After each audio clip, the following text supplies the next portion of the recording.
Shalom adik-adik, semangat pagi. Aku mau kenal Tuhan, aku mau cinta Tuhan melalui firman-Nya.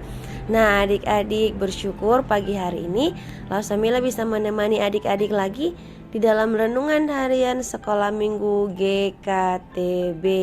Lausa harap adik-adik semua dalam keadaan yang baik, di dalam keadaan yang sehat. Mari sama-sama kita berdoa untuk bersyukur kepada Tuhan. Mari kita berdoa. Tuhan Yesus yang baik, kami bersyukur pada pagi hari ini kami kembali lagi boleh bangun dengan kekuatan, dengan tubuh yang sehat diberkati oleh Tuhan. Bapa di dalam kerajaan surga, kami akan merenungkan kebenaran firman-Mu. Kiranya Tuhan menolong kami, Tuhan memberkati, biarlah semuanya boleh berjalan dengan baik. Kami bisa mengerti, memahaminya, dan kami pun dimampukan oleh Tuhan untuk melakukannya di dalam kehidupan kami. Terima kasih Tuhan Yesus, kami berdoa. Amin. Nah adik-adik, pada pagi hari ini kita akan merenungkan firman Tuhan di dalam kitab 1 Raja-Raja pasal yang ke-15 ayat yang ke-9 sampai ayat yang ke-24. Tetapi kita akan membacakannya hanya pada ayat yang ke-11 dan ayat yang ke-12. Adik-adik bisa menyimak di HP-nya masing-masing ataupun juga bisa membuka Alkitabnya. Firman Tuhan berkata, Asa melakukan apa yang benar di mata Tuhan seperti Daud bapa leluhurnya. Ia menyingkirkan pelacuran bakti dari negeri itu dan menjauhkan segala berhala yang dibuat oleh nenek moyangnya. Nah adik-adik yang dikasihi oleh Tuhan kita Yesus Kristus, Asa ini dia mulai bertahta pada waktu Yerobeam telah 20 tahun bertahta. Ia adalah raja dengan lama pemerintahan yang panjang adik-adik. Dia berkuasa selama 41 tahun, bahkan lebih panjang dari periode Daud dan Salomo yang hanya bertahta selama 40 tahun. Nah, Asa ini memulai beberapa hal yang sangat penting dalam sejarah Yehuda. Dialah raja yang pertama kali mengadakan pembersihan penyembahan berhala di tengah-tengah Israel dan juga Yehuda.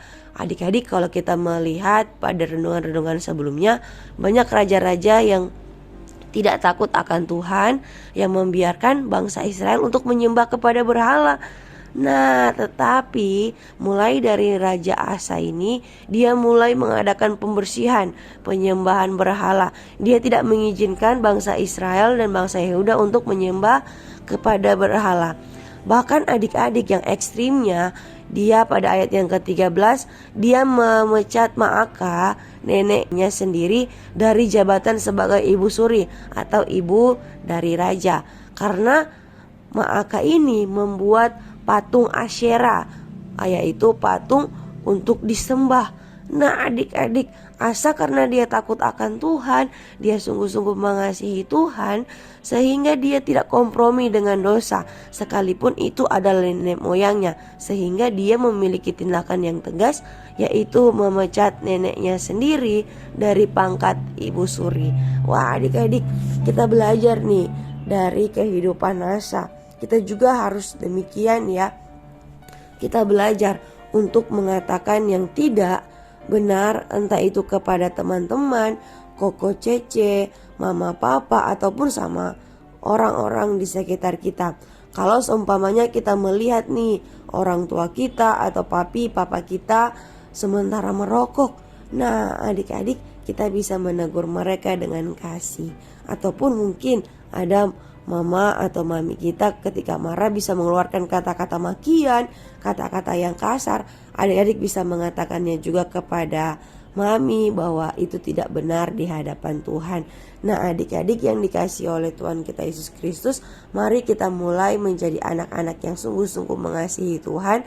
Bahkan kita tidak membiarkan orang-orang di sekitar kita untuk melakukan hal-hal yang tidak benar. Mari kita menegur mereka, tetapi juga menegur dengan kasih. Amin. Untuk kebenaran firman Tuhan, mari kita berdoa. Tuhan Yesus, kami bersyukur pada pagi hari ini Tuhan mengingatkan kami untuk menjadi anak-anak yang takut akan Tuhan, tetapi juga berani untuk menyatakan kesalahan, berani untuk menegur orang ketika mereka melakukan kesalahan. Tolong kami Tuhan untuk melakukannya di dalam kehidupan kami sehari-hari.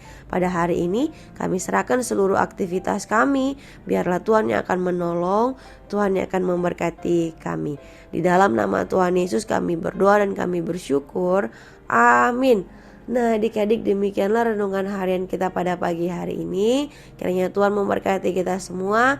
Tetap jaga kesehatan dan sampai bertemu pada renungan harian selanjutnya. Bye-bye adik-adik.